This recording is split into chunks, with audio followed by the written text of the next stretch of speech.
चंदनाचे हात पायही चंदनाचे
समागत्य तिष्ठन्तमानन्दकन्दं परब्रह्मलिंगं भजे पांडुरंगं। नमो विठ्ठला राजया पांडुरंगा, नमो रुक्मिणी माऊली ज्ञानगंगा, नमो पुंडलिका, नमो चंद्रभागा। नमस्कार माझा रुक्मिणी पांडुरंगा। पांडुरंगा करू प्रथम नमन,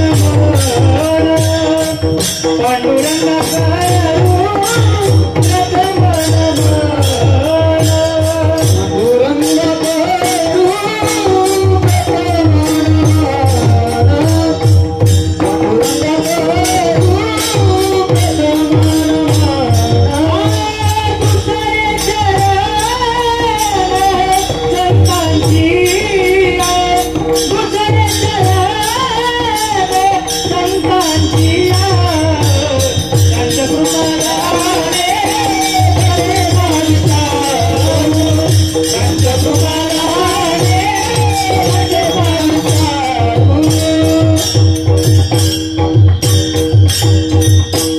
पांडुरंगा करू प्रथम त्यांच्या तुकाराने कथेचा विस्तारू बाबाजी सद्गुरु दास तुकाजयांचे केले स्मरण होय सकल विद्यांचे अधिकरण तेची वंदू श्री चरण श्री गुरूंचे ते नमस्कारून आता सर्वांना आवाज येतोय ना बरोबर? काय बदल करा नको ना?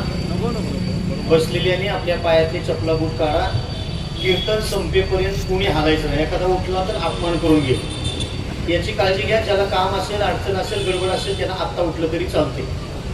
तुमच्या समोर मी जवळजवळ तास ते सव्वा तास जास्तीत जास्त 90 मिनिटं तुमच्या बरोबर बोलणार आहे आणि 90 मिनिटं तुम्ही जीवाचे कान करून कीर्तन श्रवण कराल अशी मला अपेक्षा आहे। तुम्ही किती चांगलं ऐकाल त्याच्यावरती माझा सखोल विषय आधारित असेल. तुम्ही किती उंचीनं ऐकणार त्याच्यावरती माझ्या विषयाची खोली असेल, लक्षात ठेवा. म्हणून तुमच्या कानाला सुद्धा एक वेगळी उंची पाहिजे. इकडं वाजलं, उशिरा कोणतरी आलं, गाडीचा आवाज आला, लगेच मुंड्या इकडे तिकडे हलवू नका. 1.5 तास फक्त तुमच्या बरोबर बोलणार आहे. आणि तुमच्या बरोबर 1.5 तास बोलण्याकरता मी काय दिवसभर काय पुस्तकं पाठ करून आलेलो नाही.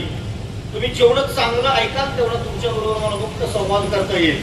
आणि मुक्त संवाद म्हणजे कीर्तन. मला चांगलं तुमच्याशी बोलता येईल.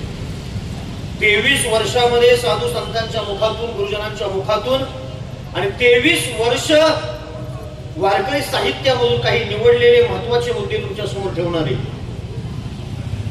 आणि तुम्हाला चांगलं सांगण्याकरता मी सुद्धा 23 वर्ष घालवलेली आहे, याचं भान राहू द्या सगळ्यांना. तुमच्या सवडीने कीर्तन नाही, आलोय गेलोय असं नका करू. कोणतरी निमित्त असतं, फिरोजबाई हे निमित्त आहे, पण त्याचा लाभ तुम्हाला होणार आहे. आज रथसप्तमी सारखा पवित्र आणि पावन दिवस आहे. 9 दिवस महिलांनी व्रत केले, त्या व्रताचा समारोप झालाय, समापन झालंय. साक्षात सूर्यदेवाची उपासना करण्याचा आजचा दिवस आहे. शास्त्रामध्ये सूर्याचा जन्म आज झाला अशी नोंद आहे. आणि रथामध्ये बसून सूर्य निघाला असा उल्लेख आहे. आणि त्या पवित्र आणि पावन दिवशी तुम्ही कीर्तन श्रवण करताय. या पवित्र संध्येला, पवित्र संध्याकाळी हा दुग्ध शर्करा योग आहे. मग तुम्ही उंचीनं ऐका एवढीच अपेक्षा तुमच्या समोर ठेवतो आणि माझ्या चिंतनाला प्रारंभ करतो. विठाल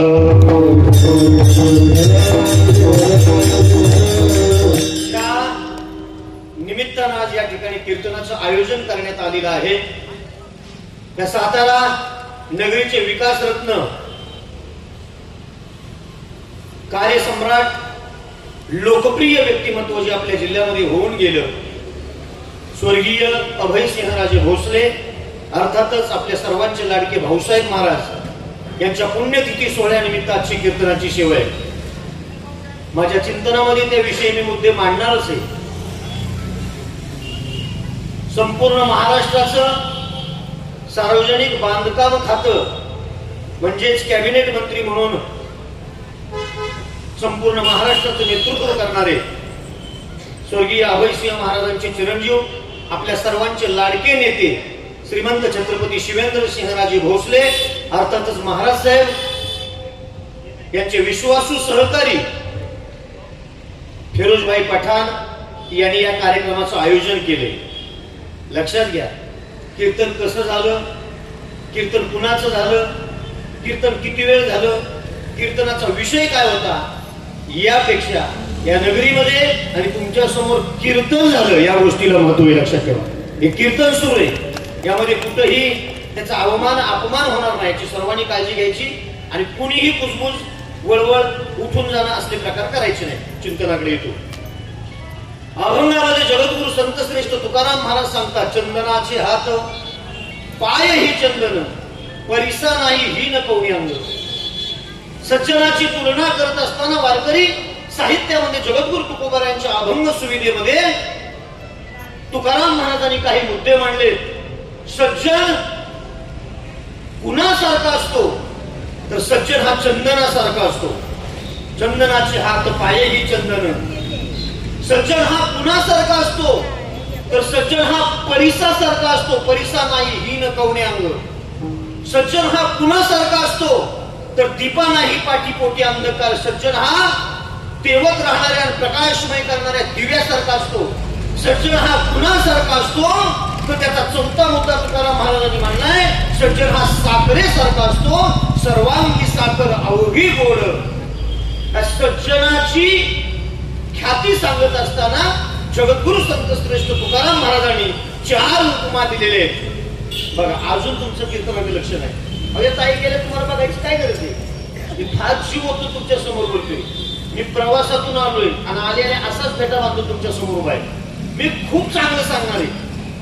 शपथ घेऊन सांगतो, आजचा पवित्र दिवस आहे. मी खूप चांगलं सांगणार आहे. तुम्ही चांगलं ऐकलं तर मी चांगलं सांगावं असं तुम्हाला वाटत असेल तर तुम्ही जीवाचे कान करून कीर्तन ऐकलं पाहिजे. अतिशय शांतता प्रिय माणूस आहे मी. इतर ठिकाणी मला शांतता भंग झाली तरी चालते, पण मला कीर्तनामध्ये पिन ड्रॉप सायलेन्स पाहिजे. तुम्ही चांगल्या उंचीने कीर्तन ऐका. मी खूप चांगलं सांगणार आहे. विठाला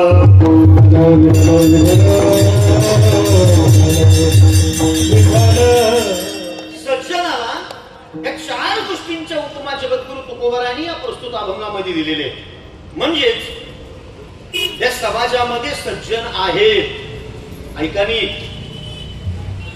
पण सज्जन नेमके ओळखायचे कसे? वास्तविक पाहता सज्जन हे दुर्जनांच्या गावातच राहतात. किती भयानक आहे ना ते पटवून देणार आहे तुम्हाला. अरे दुर्जन आहेत म्हणून तर सज्जनाला किंमत आहे ना.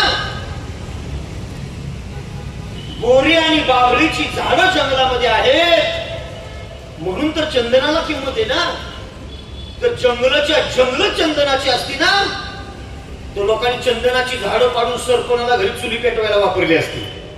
बोरी बाभळीची जंगल आहेत आणि एखादाच चंदनाचं झाड आहे म्हणून बोरी बाभळीच्या लिंबाच्या झाडांमध्ये एखादा चंदन असतोय म्हणून त्या चंदनाला विशेष किंमत आहे. हिरा जर शोधायला गेला तुम्ही तर हिरा हा कोळशाच्या खाणीमध्येच सापडतो. कोळसे म्हणून हिऱ्याला किंमत आहे. नीट ऐका. कोळशाच्या खाणी ऐवजी जर हिऱ्याच्या खाणी असते ना तर लहान लहान मुलांनी हिरे मोठे खेळायला वापरले असते. हो, हिरे मोठे खेळायला वापरले असते मुलांनी. कोळशाच्या खाणीमध्येच हिरा आहे आणि कोळसा आहे म्हणूनच हिऱ्याला किंमत आहे. आणि त्याच्यापेक्षा पुढचं सांगतो, समाजामध्ये दुर्जन आहेत म्हणूनच तर सज्जनाला किंमत आहे. विढाल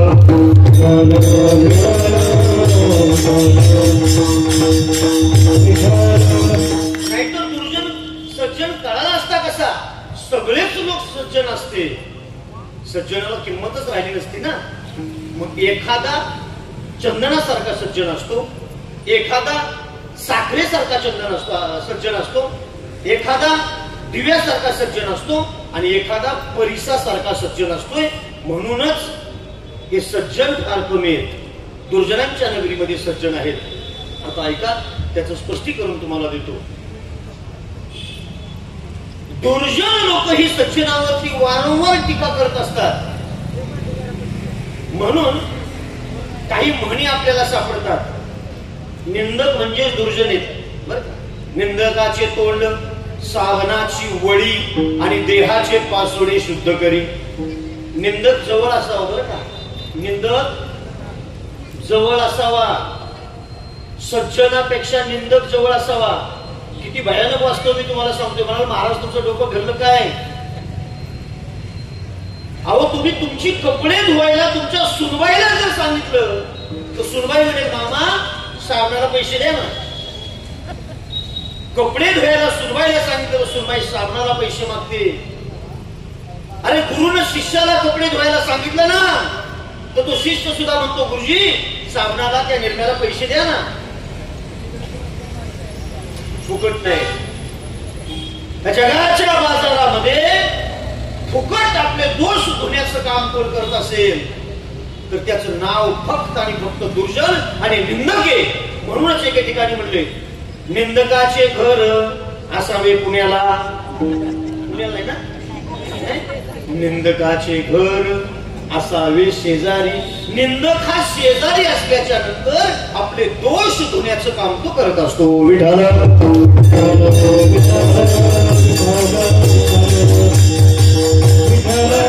हे सज्जन दुर्जन पाप पुण्य विष्णूचे 10 अवतार येते. श्रीकृष्ण असेल द्वापार युगातला, त्रेतायुगातला कर्तुम अकर्तुम अन्यथा कर्तुम प्रभू रामराय असेल त्रेतायुगातला. हे तर मत्स्य कच्छ वामन परशुराम वराह नृसिंह हे अनेक अवतार विविध प्रकारचे असतील. पण जेव्हा होई धर्म क्या ज्या वेळी धर्मावरती संकट आलंय त्या वेळी भगवंताला यावं लागलं. ही गोष्ट निश्चित आहे, लक्षात ठेवा. हे विधात्याचे अवतार आहेत, हे भगवान विष्णूचे विविध अवतार आहेत. पण आपली परंपरा सज्जनांची आहे. ही गोष्ट कुठेतरी प्रत्येकाच्या लक्षात पाहिजे. आपली परंपरा ही सज्जनांची. काल तुम्ही ऐकलंय प्रभू रामराया. रामायणामधला श्रीराम भगवान प्रभू रामराया वनवासाला जात असताना, आता नीट ऐका, राम वनवासाला जातोय. अयोध्येचा राजा प्रभू रामचंद्र होणारे, उद्या राज तिलक होणारे, राम उद्या गादीवर बसणारे. अयोध्या नगरी सजवलेली आहे. अयोध्येमध्ये गुढी आतुरने रांगोळ्यांचे सडेच्या सडे घातलेले. आणि रामाची जन्मदाती आई कौशल्या उद्या राम आसनावरती बसणारे म्हणून आदल्या रात्रीला रात्रभर जागून गुलाबांच्या फुलाचा हार तयार करते. कुणासाठी? माझ्या लेकराला उद्या राम माझ्या गादीवरती बसणार आहे. माझ्या रामाला पहिला हार त्याची आई म्हणून मी घालणार. आईला आनंद असतो लेकराचा, बरं का. एकच आहे अशी जगाच्या पाठीवरती तिचं नाव आई आहे. लेकराच्या विकासामध्ये किंवा लेकराच्या कर्तृत्वाने सुखावून जाणारी ती माऊली आहे. माझा राम अयोध्येचा राजा होतोय म्हणून त्या माऊलीने रात्रभर जागून गुलाबांच्या फुलाचा हार तयार केला. आणि पोरग माझं गादीवरती बसणार म्हणून रामाला आनंद, दशरथ राजाला आनंद झालाय. आणि त्या आनंदाच्या भरातच अनर्थ झाला. कीर्तन अख्खा ऐकायचं नसतंय, महत्वाचे मुद्दे लक्षात ठेवा. मोठमोठे अनर्थ हे आनंदाच्या भरातच होतात. कळालं वाक्य? ज्यावेळी जास्त आनंदाच्या उकळ्या फुटत असतात ना, त्यावेळी कडी लावायची, घरामध्ये शांत बसायचं. लय उड्या मारायला, गुलालात नाहून जायला पुढे पुढे करायचं. भांडण आपल्याच अंगावी, ते लक्षात ठेवा. विशेषतः सगळे अपराध हे आनंदाच्या घरामध्ये होत असतात. आणि दशरथ राजाला आनंद झाला होता आणि त्या आनंदाच्या घरामध्ये अनर्थ घडला. राजा दशरथ कैकेयीच्या महालामध्ये गेला. कैकेयीने काळी वस्त्र परिधान केलेली होती, कुंकू पुसलेलं होतं, घरातलं मंगळसूत्र तोडून कैकेयी बसले होते एका कोपऱ्यात. अगं राजा दशरथ म्हणतोय, अगं कैकेयी, आपलं पोरग उद्या राम अयोध्येचा राजा होणार आहे, तू काय अशी अवस्था केलीस? कैकेयीने सांगितलं, आपलं नाही, तुमचं. माझा भरत आहे. तुमचं पोरग माझा भरत आहे. आणि माझे 2 वर तुमच्याकडून मागून घ्यायचे होते. पहिला वर त्यातला रामाला वनवास आणि दुसरा वर माझ्या भरताला राज्यगादी. हे 2 वर तुम्हाला मला द्यावे लागतील. दशरथ खालीच बसला. हे काय मागितलंस? पण पर्याय नव्हता. दुसऱ्या दिवशी सकाळी सिंहासनावरती बसणारा राम वनवासाला जाण्याकरता निघालेला आहे. सकाळी सकाळी ही गोष्ट कैकेयीच्या कानावरती पडली. कैकेयी धाडकन जमिनीवरती कोसळलेली आहे. पण कुणाचाही विचार न करता जगत पिता प्रभू रामराया वनवासाला निघालेला आहे. ऐका जरा, राम वनवासाला गेला, 14 वर्ष भरली. आता मला सगळं रामायण सांगत बसायचं नाही. 14 वर्षाच्या नंतर उद्या राम अयोध्येमध्ये उद्या येतोय. सगळे अयोध्येमध्ये दवंडी दिली. राम उद्या येतोय अयोध्येमध्ये. नीट ऐका, मी फार उंचीच सांगतो. अयोध्यावासियांना प्रचंड आनंद झालाय. 14 वर्षापूर्वी अयोध्यावासियांची अवस्था पाण्यातल्या माशासारखी झाली होती. दोहीची आजता जीवन देवी तळमळती, मीन तैसे अयोध्येचे जन रामाविन तळमळती.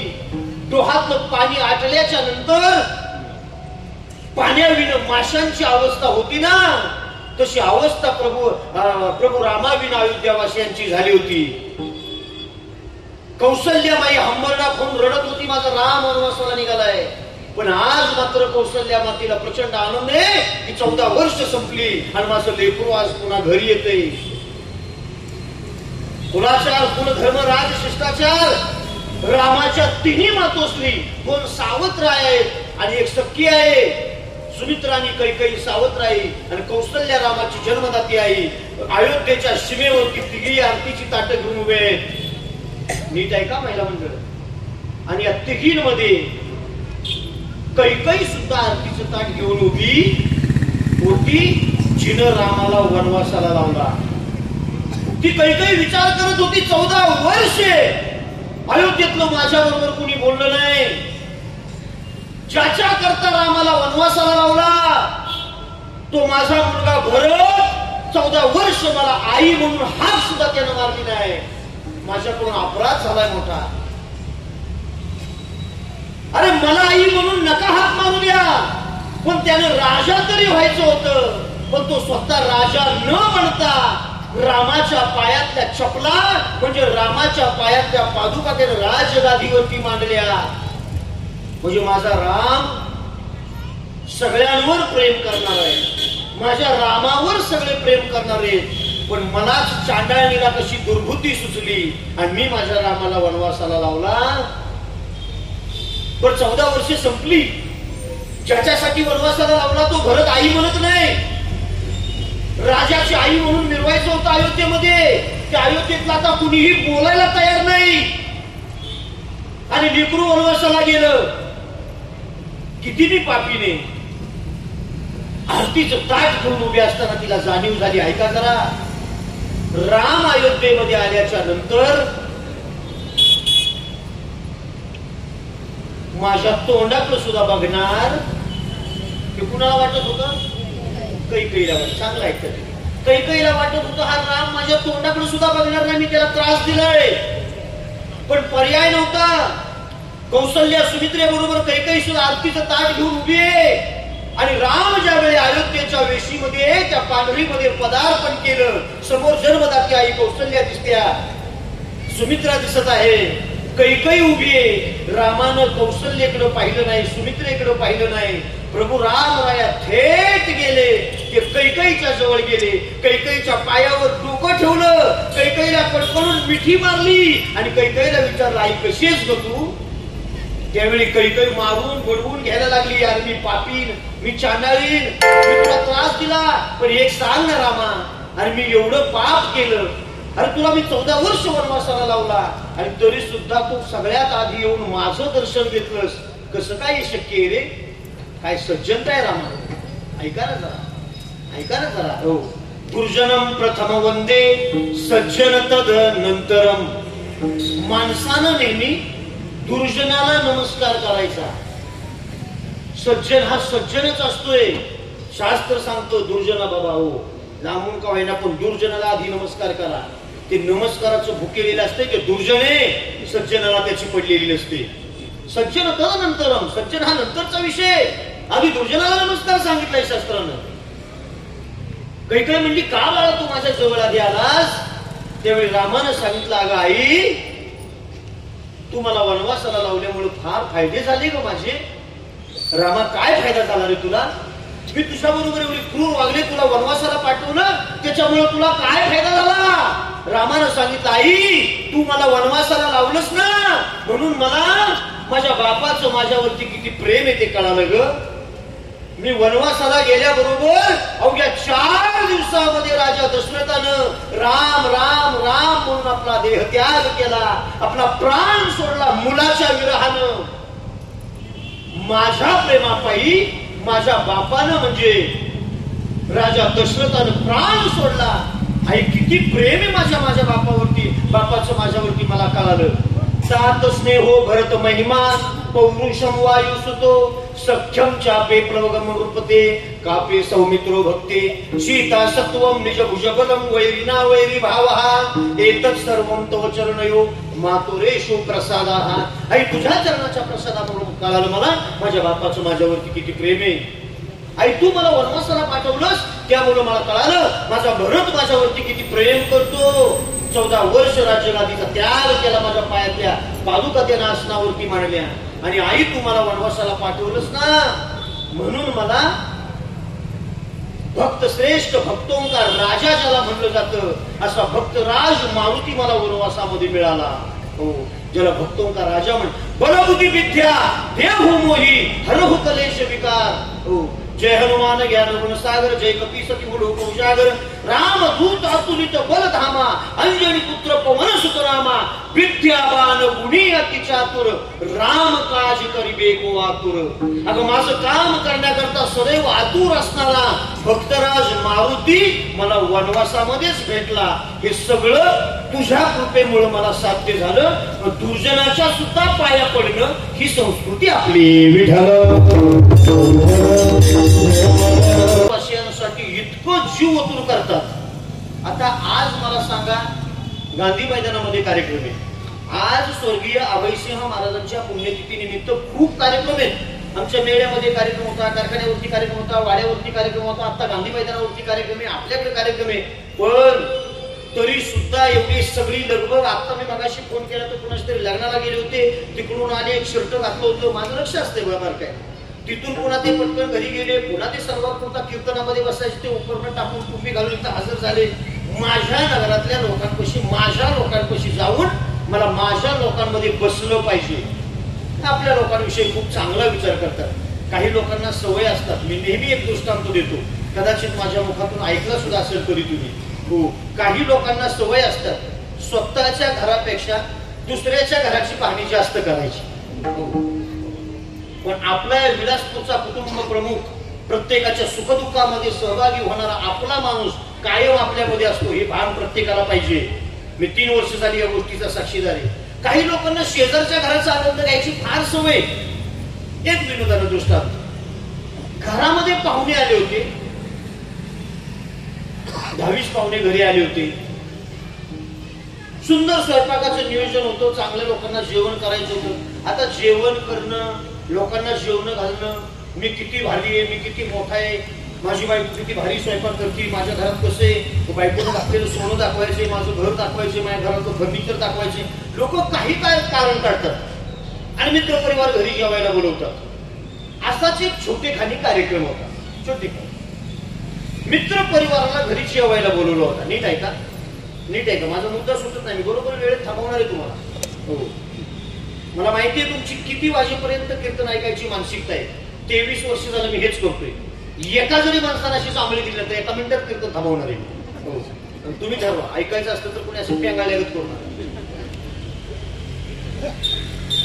घरी पाहुणे आलेले, या पाहुण्यांचा पाहुणचार करण्यासाठी घरातल्या महिला सुंदर स्वयंपाक करतायत. स्वयंपाकाचं आयोजन सुरू आहे. पाहुणी मंडळी आली. बैठकीमध्ये म्हणजे बाहेरच्या हॉलमध्ये त्या कुटुंबाचा प्रमुख, त्या कुटुंबाचा मालक त्या पाहुण्यांबरोबर गप्पा मारतोय. आणि अर्ध्या पाऊण तासाच्या नंतर त्या घरातली मालकीन ती बाई बाहेर आली आणि हॉलमध्ये येऊन सांगितलं, हो स्वयंपाक पूर्ण तयार झालाय, पाहुण्यांना हातपाय धुवायला पाणी द्या, तोपर्यंत आम्ही ताटं करतो, घरामध्ये ताटं करतो. त्या बैठकीमध्ये पाहुण्यांना बादलीवर पाणी बाहेर हात धुण्याकरता नेलं. सगळे पाहुणे उठून बाहेर अंगणामध्ये गेले. त्या घरातल्या महिलांनी रांगोळी घालून ताटं मांडली. ताटाच्या भोवतीला सुंदर रांगोळी घातली, पाट मांडले आणि ताटामध्ये 10 पदार्थ वाढले. किती? 10 पदार्थ ताटामध्ये. अतिशय सुंदर स्वयंपाक केलाय. त्या महिलांनी फार चांगला स्वयंपाक केला होता. रांगोळ्या घालून ताटं तयार होती. पाहुणे मंडळी बाहेर हात धुवत होती आणि ती लोक बाहेरून आत येणार तेवढे ते घरातलं बारकं पोरगं रांगत रांगत रांगत त्या ताटांच्या जवळ आलं आणि जिथं ताटं केली होती त्याच्या अगदी जवळच त्यानं देहधर्म केला. देहधर्म कळाला का? बोलून सांगू, कीर्तनात सांगता येत नाही म्हणून म्हणलं. बारकं पोरगं ते देवाचा अवतार आहे, त्याला काय कळतंय? लय मोठी पाहुणे आणि घरी जेवायला त्यांच्या समोर घाण करू नये, त्याला काय कळतंय? त्यानं ते एका ताटाच्या समोर त्या पंक्तीच्या तिथंच घाण केली. ती आई एकदम हुशार होती. ती आई म्हणली, आता काढत बसणं म्हणजे प्रदर्शनच आहे की, पाहुणे येऊन बसणार आहेत. पण ती हुशार असल्यामुळं, ती सुगरण पक्की तयार असल्यामुळं तिनं पटकन एक पाटी घेतली. पाटी कळती ना, पातीला वगैरे असं पाटी, आणि पटकन त्याच्यावरती उलटी झाकून टाकलं. विषय संपवला त्याचा. त्या मुलानं घाण केली, त्या बरोबर झाकून टाकली. लोक आली, जेवायला बसली. 2-2 घास प्रत्येकाने खाल्ले आणि एकाचं लक्ष पाठीकडे गेलं. त्यानं शेजारच्याला ढोसा लावला. रामभाऊ, तुला काय कळतंय का? ताटात पदार्थ किती आहेत? ऐकताय ना कीर्तन? किती? 10 पदार्थ ताटामध्ये मांडले. पण एकाचं लक्ष पाठीकडे गेलं आणि त्यानं शेजारच्याला ढोसाला म्हणलं, ऐकतोयस का? काय झालं? बाईसाहेबांनी सगळे पदार्थ वाढलेच, पण बहुतेक पाठी खालचं वाढायला राहिले वाटतं. पाठी खाली काहीतरी विशेष आहे, काहीतरी रुचकर असलं पाहिजे, ते चुकून वाढायचं राहिले. अरे बघ ना, अरे बघ ना, एकामेकाची ढोसायला सुरुवात झाली, एकामेकाला खुलवायला सुरुवात झाली. काहीतरी पदार्थ वाढायचा बाकी आहे. माझा दृष्टांत संपला. मला याच्यापेक्षा पुढचं काहीच सांगायचं नाही. माझा मुद्दा इथं आहे. ऐका जरा, ऐका. माझा मुद्दा इथं आहे. ताटामध्ये पदार्थ किती आहेत? बोला ना किती आहे? 10 पदार्थ ताटामध्ये, त्या 10 पदार्थाचा आनंद घ्यायचा, त्याच्यावरती ताव मारायचा, पोटभर खायचं, तृप्तीचा ढेकर द्यायचा, 10 पदार्थांचा ताटातला आस्वाद घ्यायचा सोडला आणि टोपाखाली काय त्याच्यामध्ये जीव अडकला आणि 10 पदार्थ खाण्याच्या ऐवजी असं मन विस्कळीत झालं.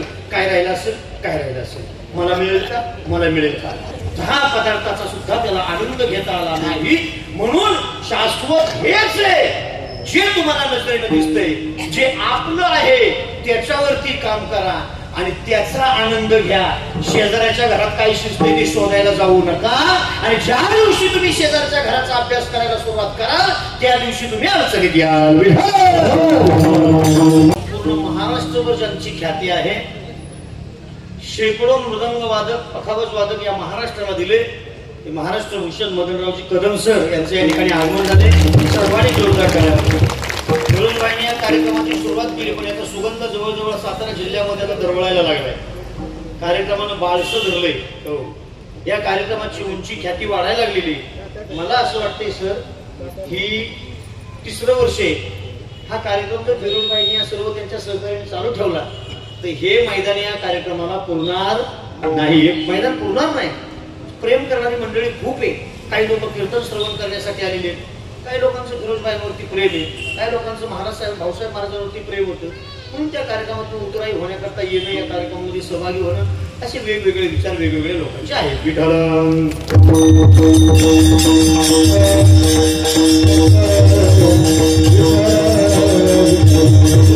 मुद्दा कुठं होता माझा?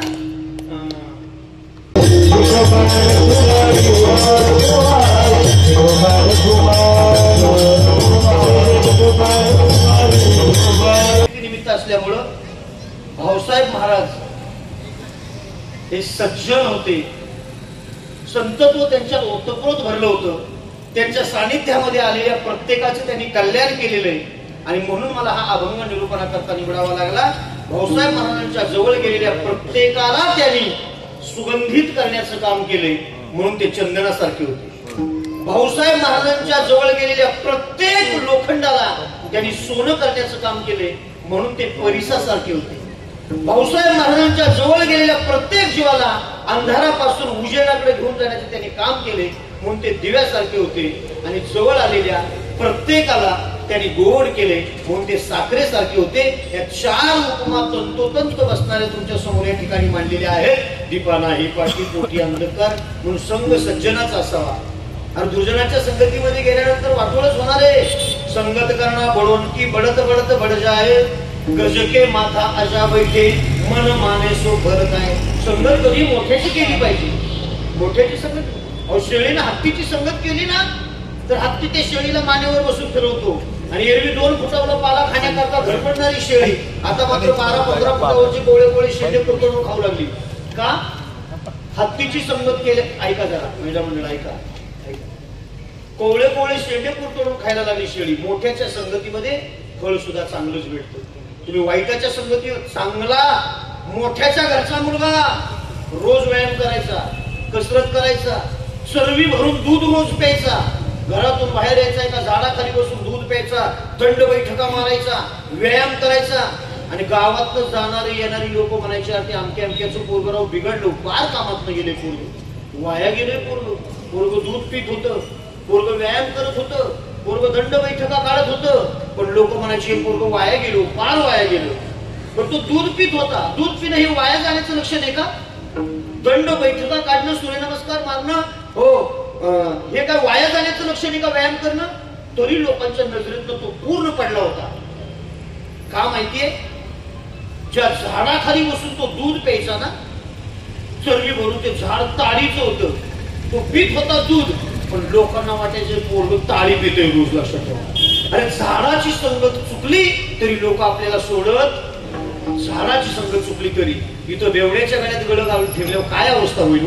लोक चांगलं म्हणतील, पण चांगल्याच्या संगतीमध्ये राहिलं पाहिजे. संगत संतान की करले, जन्म का सार्थक कचू करले. किंवा संतांच्या संगतीमध्ये राहिल्याच्या नंतर फलिते, दुर्जनाच्या संगतीमध्ये राहिल्यानंतर 100% आपला तोटा आहे. हा सुद्धा महाराज साहेबांचा मतदारसंघ प्रसंगी वाडी वस्तीवरती ज्यांनी विकासाची गंगा पोचवले ते आपल्या सर्वांचं लाडकं नेतृत्व अवघ्या 5 मिनिटांमध्ये येते. त्यामुळे कुणीही शिस्त मोडायची नाही, बोलायचं नाही, कुसकुस करायची नाही. ऐका सर्वांनी, सज्जनाच्या संगतीमध्ये राहिल्याच्या नंतर लाभच आहे आणि दुर्जनाच्या संगतीमध्ये राहिल्याच्या नंतर 100% तोटा आहे, लक्षात ठेवा. पण काही लोकांना इतका संग तो लागलेला असतो त्याच्यातून ते बाहेरच पडत नाहीत. तुम्हाला कोळी आणि माळी, माळ्याचा कशाचा धंदा आहे हो? फुलाचा. मग ती गुलाबाची फुलं असतील, चाफ्याची फुलं असतील, जाईची फुलं असतील, शेवंतीची फुलं असतील, त्या फुलांच्या माळा करणं, गजरे करणं, वेण्या करणं आणि त्या माळा विकणं लोकांमध्ये, हे माळ्याचा धंदा आहे. 24 तास माळ्याच्या घरामध्ये तुम्हाला फुलं बघायला मिळतील. खरं आहे ना? माळ्याच्या घरामध्ये फुलं बघायला मिळतील आणि कोळ्याच्या घरामध्ये तुम्हाला मच्छी बघायला मिळेल. मच्छी कोळ्या, त्याचा व्यवसायची मच्छीचा. फुलं विकणारी माळी आणि मासे विकणारी कोळी एकाच बाजारामध्ये दोघींचे व्यवसाय होते. 2-4 दुकानं सोडून एका कट्ट्यावरती ती माळी फुलं विकायला बसायची आणि अलीकडच्या लाईनला 2-4 दुकानं सोडून एका कट्ट्यावरती ती कोळी मासे विकायला बसायची. आणि दोघींची एवढी मैत्री, धंदा कुठलाही असू द्या पण मैत्री होती दोघींची. त्या मच्छी विकणाऱ्या कोळी समाजातील त्या माऊलीला संध्याकाळी घरी जाण्याकरता उशीर झाला. तिनं राहिलेली मच्छी स्वस्त माग विकून टाकली आणि शेवटची एसटी मिळण्याकरता जीव खाऊन पळत सुटली एसटी स्टँडला. मग दुर्दैव तिचं त्या दिवशी एवढ्या गडबडीत एसटी स्टँडला गेली पण तरी सुद्धा तिची एसटी चुकली. अंधार पडला होता. काय करावं, कुणाच्या घरी जावं, कुठं थांबावं, बाजारचा गाव आहे. आणि मग तिच्या लक्षात आलं आपली मैत्रिणी बाजारातली फुलवाली, तिच्या घरी गेलं तर आपली राहण्याची व्यवस्था होईल. तिला त्या मोकळ्या मच्छीच्या पाट्या तिच्या बरोबर होत्या. ती माळिनीच्या घरी गेली आणि तिला म्हणली माझी गाडी चुकलेली, आज मी तुझ्याच घरी राहणार आहे. आणि फुलवालीच्या घरी मच्छीवाली मुक्कामाला गेली. कळते ना कीर्तन? फुलं विकणाऱ्या बाईच्या घरी मच्छी विकणारी एक बाई मुक्कामाला त्या दिवशी गेली एसटी चुकल्यामुळं. आणि घरात पाऊल ठेवल्या ठेवल्या तिनं नाक धरलं. बाई कसला घाणवास, कशाचा? कुणाचा? तिचा धंदा माशाचा होता. तिला फुलं वाळणीच्या घरी करमायलाच तयार नाही. ती नाक पकडायला लागली. तिला चाफ्याच्या फुलाचा वास आला की आई ग किती घाण वास या. कशाचा घाण वास आहे? फुलाचा वास घाणे, कारण तिला सवय माशाच्या वासाची लागली होती. 24 तास ती माशामध्ये होती. तिला फुलांचा वास सहन होत नव्हता. तिला गुदमरल्यागत व्हायला लागली तिच्या घरामध्ये. ती म्हणायला लागली अगं किती कसं राहतीस या घरात, फुलं ठेवलेल्या घरात कसं राहतीस? कारण हिला मच्छीची सवय. किती घाण वास येतोय, कसं राहावं तुझ्या घरामध्ये? पण तिचा नाईलाज झाला. रात्र काढायची होती. जेवण केलं होतं तिनं. कशी तरी तिनं कोर चतकोर अर्धी भाकरी खाल्ली, घोटभर पाणी पिलं, झोपण्याची व्यवस्था तिची झाली आणि ती झोपायला गेली. पण डोळा काय लागाय तयार, कारण तिला फुलाचा वासच सहन होत नव्हता. किती घाण वास, किती घाण वास, या कुशीनं त्या कुशीनं त्या कुशीनं त्या. तिला काहीच कळायला मला काय करावं, कसं राहावं, कशी रात्र माझी निघणार, कसा माझा आता पूर्ण रात्रीभरचा इथं मुक्काम होणार. ती एकदम कासावी झाली होती. तिला फुलांचा वास सहन होत नव्हता. तिला काय करावं सुचायला मागाना. मग अर्ध्या रात्रीला तिच्या लक्षात आलं, अर्ध्या रात्रीला झोप लागायची असेल तर ती म्हणजे चांगली सुपीक आयडिया. ती पटकन बाहेर गेली आणि तिची मच्छीची पाठी आणली आणि तिने तोंडावाशी उलटी धरली. माशाचा वास आल्याबरोबर डाराडूर पण धरतो. मच्छीचा वास आल्याबरोबर झोपली. का? तिला सवय माशाच्या वासाची होती. तिला फुलांचा वास सहन होत नव्हता. पण ज्या संगतीमध्ये जाव त्या संगतीचा गुण तुम्हाला लागणार आहे. ज्या संगतीमध्ये राहाल त्या संगतीचा परिणाम तुमच्यावरती होणार आहे. व एक सांगतो तुम्हाला, दुर्जनाच्या संगतीमध्ये राहून आयुष्याचं वाटोळ करून घेण्यापेक्षा सज्जनाच्या संगतीमध्ये राहिलेलं कधीही चांगलं आहे.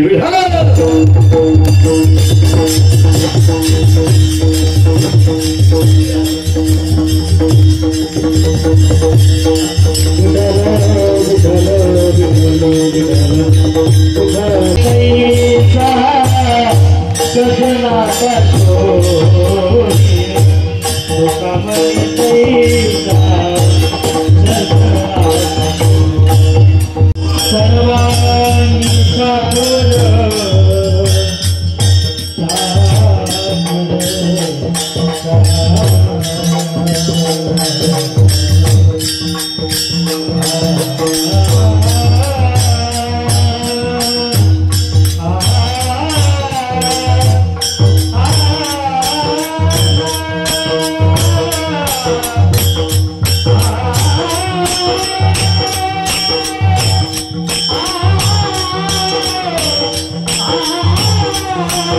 फिरोजभाई पठाण यांच्या अथक प्रयत्नातून हा संपन्न होत असणारा कार्यक्रम आहे आणि त्यांच्यामुळे आपल्याला या सर्व कार्यक्रमाचा आनंद घ्यायला मिळतोय. लक्षात जोरदार टाळ्या वाजवून त्यांच्यासाठी सर्वांनी 3 दिवस भाईसाहेब 3 दिवस विलासपूर आहे का पंढरपूर आहे हेच कळलं नाही आम्हाला. 3 दिवस विलासपूरचं पंढरपूर करण्याचं सामर्थ्य तुमच्यामध्ये. पुढच्या वेळी नक्कीच काय तुम्ही काहीतरी म्हणाय का आपण पुढच्या वर्षी. खूप छान. असंच तुम्ही हे सातत्य याच्यामध्ये ठेवावं. वारकरी महामंडळ आणि सर्व त्याचे पदाधिकारी नक्कीच या कार्यक्रमाला अगदी चांगल्या पद्धतीने सहकार्य करून आज विशेष उपस्थिती मदनरावजी कदम सर, महाराष्ट्रातलं वैभवी मृदंगातलं आमचे रवी महाराज लोहार, सुंदर गायक वादक कीर्तनकार, अष्टपैलू व्यक्तिमत्व. 3 दिवस आमच्या गुरुकुलच्या विद्यार्थ्यांनी या ठिकाणी सेवा केली. समर्थावरती आमच्या सगळेजण तुम्ही प्रेम करता. 6 वर्ष वय आहे त्याचे, 6 वर्ष वय आहे, पण त्याला 15 वर्षाच्या पोराची अक्कल आहे. तुमच्या माहितीसाठी सांगतो. युट्यूब वरती त्याची काही व्हिडिओ युट्यूबला सर्च करा. श्री विठ्ठल धाम नावानं आमचं युट्यूब चॅनल आहे आणि त्याच्यावरती गुरुकुलमध्ये अवतरला माखन चोर कन्हैया. पुन्हा त्याने इथे आकाश कंदील शाळेतला बनवायला सांगितलेला, तो त्याचा मोडला, त्याने केलेला धिंगाणा, ते सगळे व्हिडिओ त्या युट्यूब वरती पाहायला मिळतील. एवढे हो अडचणीत 100 अडचणीत त्याच्या मागं. या वयामध्ये आईनं नाक पुसावं, आईनं आंघोळ घालावी, आईनं कपडे घालावे, आईनं नटवावं, आईनं सजवावं, आईनं प्रेमानं कुठतरी गालावून हात फिरावं. या वयामध्ये तो गुरुकुलमध्ये राहतोय. पहाटे 4 वाजता उठून गार पाण्याने आंघोळ करतोय. आई नाही जवळ त्याची, त्याला जवळ घ्यायला, पुसून घ्यायला, गालावरून हात फिरवायला. हे फार अवघड आहे. ते लेकरू 3 दिवस येऊन त्याला तुमचं मनोरंजन केले, ते उड्या मारल्या, खेळ घेतला, आनंद घेतला. हे गुरुकुलचे सगळे विद्यार्थी लांबून लांबून येऊन श्री विठ्ठलधाम प्रति पंढरपूर क्षेत्र, आंबेघर तालुका, जावली, महाबळेश्वरच्या पायथ्याला मेढ्यापासून अवघी 8 किलोमीटर अंतरावरती 17,000 चौरस फुटामध्ये आम्ही प्रति पंढरपूर तयार केले. भाईसाहेबांना येऊन गेले. हो, महाराजांचं खूप प्रेम आहे माझ्यावरती, जीवापाड प्रेम आहे महाराजांचं माझ्यावरती. गुरुकुलमध्ये काय कमी जास्त या बारीक सारीक गोष्टी माझ्यावरती नितांत प्रेम करून पाहत असतात. गुरुकुलच्या विद्यार्थ्यांना काय कमी जास्त कायम पाहत असतात. हे विद्यार्थी इथपर्यंत आले. तुमच्या सगळ्यांना एकदा निमंत्रित करतो, एकदा तुमच्या पाया पडतो, वाटवाकडी करा आणि मेढ्यापासून अवघे 8 किलोमीटरवरती श्री विठ्ठलधाम प्रति पंढरपूर कसं आम्ही दिमागात उभं केले ते एकदा बघा. आम्ही यावर्षी काल ताई आल्या होत्या, खरं ताई सांगायला विसरल्या, दुबईमध्ये पारायण सोहळा करतोय आपण. दुबईमध्ये ताईंचं काल आलेलं कीर्तन आहे, माझं कीर्तन आहे. कोणाला जर यायचं असेल तर अवश्य आमच्याशी बाईकशी संपर्क साधा. दुबईमध्ये कीर्तन महोत्सव भव्य दिव्य असा दुबईमध्ये पहिल्यांदा आपण पारायण सोहळा करतोय. त्या कार्यक्रमामध्ये कोणाला सहभागी व्हायचं असेल तर अवश्य आमच्याशी संपर्क साधा. आणि या कार्यक्रमामध्ये तुम्ही 3 दिवस खूप आनंद घेतला. तुमच्या सर्वांच्या पायाला हात लावतो. भाईने गेली 3 वर्ष या कार्यक्रमाच्या माध्यमातून सेवा करण्याची संधी दिली. भाईला सुद्धा धन्यवाद देतो आणि एकच सगळ्यांना आव्हान करतो, कुठलंही पद नसताना, कुठलंही अधिकृत जबाबदारी नसताना, तुमचा भाऊ म्हणून, तुमचा मुलगा म्हणून, तुमच्या कुटुंबातला सदस्य म्हणून तुमची सेवा करतोय. हे जर अधिकृत कुठलं तरी पद तुम्ही त्यांच्याकडे जर दिलं, या नगराचा सेवक म्हणून तुम्ही त्यांना नगरसेवक म्हणून बहुमताने निवडून दिलं, तर आहे त्याच्यापेक्षा ते तुमची जास्त सेवा करतील. या गोष्टीचे भान, या गोष्टीची जाणीव तुम्ही सगळ्यांनी ठेवली पाहिजे. आणि माझ्या शब्दाला किंमत देऊन भाईसाहेबांच्या पाठीमागे सर्वांनी उभं राहिलं पाहिजे. एवढंच तुम्हाला मी आव्हान करून या ठिकाणी थांबतो. सर्वांनी सरळ हात वर करायचे, त्याला सरळ. क्या बात आहे. Video shooting. माझ्या मागे भजन म्हणायचे सर्वांनी. ज्ञानोबा माऊली तुकाराम, ज्ञानोबा माऊली तुकाराम,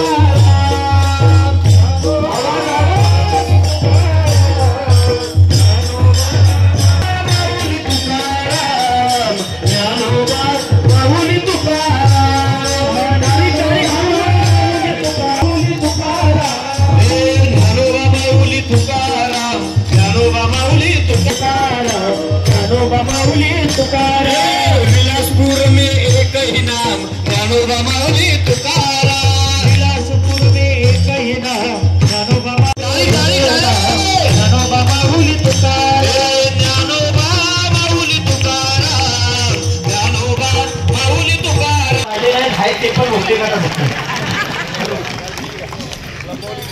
रामकृष्णारी हॅलो रामकृष्णारी अवघाची संसार एक झाला रंगी रंगला श्रीरंग ऋतू पण गेले पाता गेले वाया पाता स्वर्गीय भाऊसाहेब महाराज यांचा पुण्यस्मरण सोहळा विठ्ठल रुक्मायाची आषाढी वारीला पालखी करतात शिवजयंती साजरी करतात याबद्दल त्यांचे विशेष आभार व कौतुक करणे एवढं कमी आहे.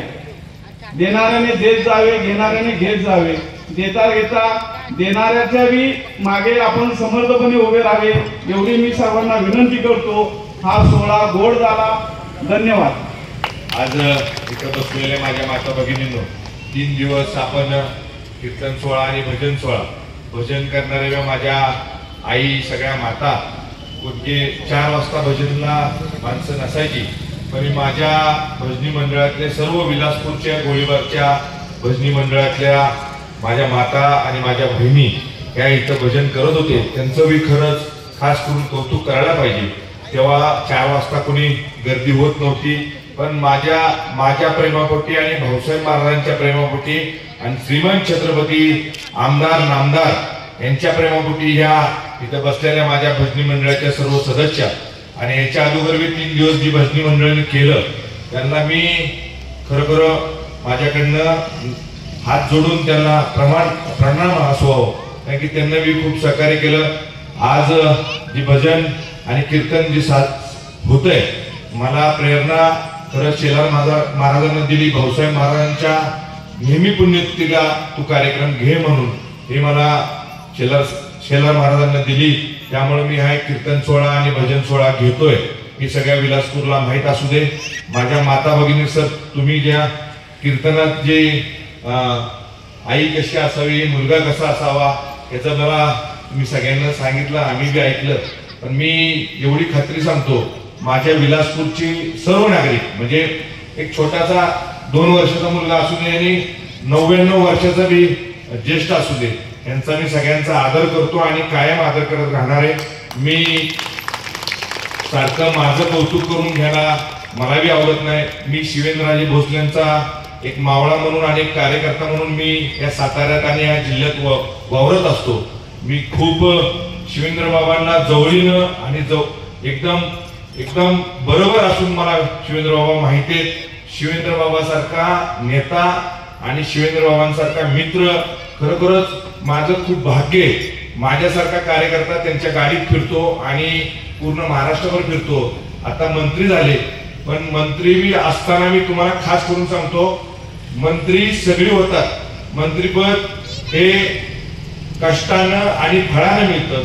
सगळ्या मंत्रिपदाला ह्या भाऊसाहेब महाराजांचं पुण्य भाऊसाहेब महाराजांनी केलेलं काम हे त्यांचा आशीर्वाद म्हणून हे शिवेंद्र बाबांना पद मिळालेलं आहे. त्यांना जे पेरलेलं ते शिवेंद्र बाबांना उगवून दाखवलं आणि शिवेंद्र बाबांचं जे कार्य आहे तुम्ही खरोखर मी कायम बरोबर असतो म्हणून मी त्यांचं कौतुक करत नाही. बाबांचा स्वभाव तुम्ही कुणीही सातारकर ओळखू शकत नाही. तुम्ही सगळीजण प्रेम करता कायम शिवेंद्र बाबांच्यावर प्रेम करत राहावा असा नेता नसावा. तुम्ही म्हणला मी नगरसेवक व्हावा. मी नगरसेवक पेक्षा माझं सगळ्यात मोठं पद आहे. मी श्रीमंत छत्रपती आमदार शिवेंद्रराजे भोसलेंचा मित्र म्हणून ओळखला जातो. या सातारा जिल्ह्यात आणि महाराष्ट्रात हे खूप माझं नगरसेवक पेक्षा सगळ्यात मोठं पद असेल की मी शिवेंद्र बाबांचा मित्र आहे. मी महाराष्ट्रात खूप छातीनं कॉलर वर करून सांगतो सगळ्यांना मी छत्रपतींचा मित्र आहे. छत्रपतींचा मावळा आहे. 288 आमदार आहेत पण त्यातला एकच छत्रपती शिवेंद्रराजे भोसले एवढंच मला तुम्हाला सांगायचं. मी कौतुक का करतोय खरंच माझा नेता चांगला आहे आणि माझ्या नेत्याला घडवणार आहे भाऊसाहेब महाराज. ते तर तुम्ही सगळ्यांना सांगायची गरज नाही. जलन महाराज तुम्ही नेहमी आम्हाला कार्यक्रमाला प्रेरणा देता. कायम हे तुमची प्रेरणा राहू दे. मी काल बी सांगितलं मला भरपूर माझ्या बहिणी म्हणल्या तू जरा शेवटी चुकीचं बोलला पण मी चुकीची गर्दी करत नाही. चुकीचं कुणाला सल्ला देत नाही. माझ्या बरोबर सगळे फिरणारे माझे मित्र माझे कार्यकर्ते माझ्या बरोबर सगळे जोडलेले 100% सांगतो. एकही माझ्या पोराला व्यसन नाही. माझ्यावर फिरणाऱ्या त्या माऊलीला मी वचन देतो माझ्यावर फिरणारा मुलगा माझ्यावर फिरणारे माझे मित्र चुकीचं वागणार नाही, चुकीचं काय करणार नाहीत एवढी मला खात्री आहे. एकही माझ्यातला मित्र असलेला तंबाखू खात नाही, सिगरेट ओढत नाही, दारू पित नाही. त्यामुळं तुमचं कीर्तन भजन या विलासपूरला सार्थक राहील एवढंच मला तुम्हाला सांगायचंय. पुन्हा एकदा तुम्ही वेळात वेळ काढून दरवर्षी येता. आपली शिवजयंती 19 तारखेला शिवजयंती आहे. नेहमीप्रमाणे शिवजयंती जेव्हा मी हयात आहे, मी सारखं बोलतो का, जेव्हा मी फिरोज पठाण हयात आहे तवर या विलासपूरला शिवजयंती साजरी होणार आहे. आणि मी काल सांगितलं माझा मुलगा बी करेल, त्याला बी तेवढंच सगळ्या गोष्टीची आवड आहे. मी काल बी सांगितलं, आज बी सांगतो, या विलासपूरला सगळ्यात जास्त गर्दी करणारा असेल तर यो फिरोज पठाण शिवेंद्र बाबांचा कार्यकर्ता राहील एवढंच तुम्हाला मी सांगतो. हे सगळ्या गोष्टीला मी नसलो तरी ज्या दिवशी मी जाईल त्या दिवशी सगळ्यात जास्त गर्दी करणारा योच फिरोज पठाण असेल एवढंच मला तुम्हाला सांगायचं. धन्यवाद. तुम्ही सगळं प्रत्येक कार्यक्रमाला माझ्या माता भगिनींना तर मनापासून मी साष्टांग नमस्कार करतो. सगळ्या कार्यक्रमाला माझे सगळे ज्येष्ठ, माझे युवक मित्र आणि सगळेच विलासपूरची ज्या पद्धतीने इथं मला सहभागाला सगळ्या गोष्टीला म्हणजे कुठलाही कार्यक्रम असू दे मला सांगायला लागत नाही, मला रडायला लागत नाही. बाबा माणसं गोळा करा. खरोखर महाराज शहरात माणसं गोळा होत नाहीत. ही माझं आणि माझ्या नेत्याचं आणि माझ्या बरोबर असलेले सगळे माझ्या बहिणी म्हणजे 100% सांगतो हा माझ्या सगळ्या बहिणींचा श्रेय आणि सगळ्या मित्रांचा आणि सगळ्या ज्येष्ठांचा. पुन्हा एकदा मी तुम्हाला हात जोडून सांगतो, कायम मी तुमच्या बरोबर आहे. शिवजयंती, विलासपूरची शिवजयंती ही तुमच्या विलासपूरची गोळीबारची शिवजयंती राहील. आणि शिवजयंतीला प्रत्येकानं आपलं चूल बंद, म्हणजे मराठी भाषेत सांगतात चूल बंद, आता गॅस बंद, तुम्ही सगळ्यांना महाप्रसाद नेहमीप्रमाणे असतो त्या महाप्रसादाचा सगळ्यांना लाभ घ्यावा अशी माझी नम्र विनंती. जास्तीत जास्त संख्येनं तुम्ही प्रत्येक वेळा येता. मी तुम्हाला सगळ्यांना हे कार्यक्रमाला शोभा काय येते, तुम्ही जास्त संख्येनं ह्याच खुर्च्या मोकळ्या असत्या, हेच 4-5 जण असतील तर या कार्यक्रमाला शोभा येत नाही. कार्यक्रमाला शोभा आणणारे तुम्ही सगळे समोर बसलेले, तुमचे मनापासून सगळ्यांचे आभार मानतो आणि माझे 2 शब्द संपवतो. जय हिंद, जय भारत. 1 मिनिट. या कार्यक्रमासाठी आज ज्यांची विशेष उपस्थिती लाभलेली आहे महाराष्ट्रातील एक ख्यातनाम मृदंग सम्राट मरणरावजी कदम सर यांचा या ठिकाणी सन्मान होणार आहे. त्याचप्रमाणे व्यसनमुक्त युवक संघटनेचे सातारा जिल्ह्याचे अध्यक्ष आदरणीय संजयजी आहेरेकर सर यांचा देखील या ठिकाणी सन्मान होणार आहे. आहेरेकर सरांनी आपल्या सन्मानाचा स्वीकार करायचा आहे.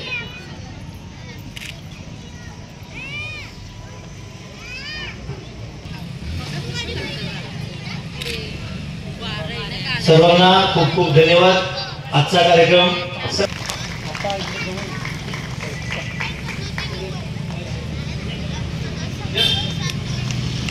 इकडे बघा.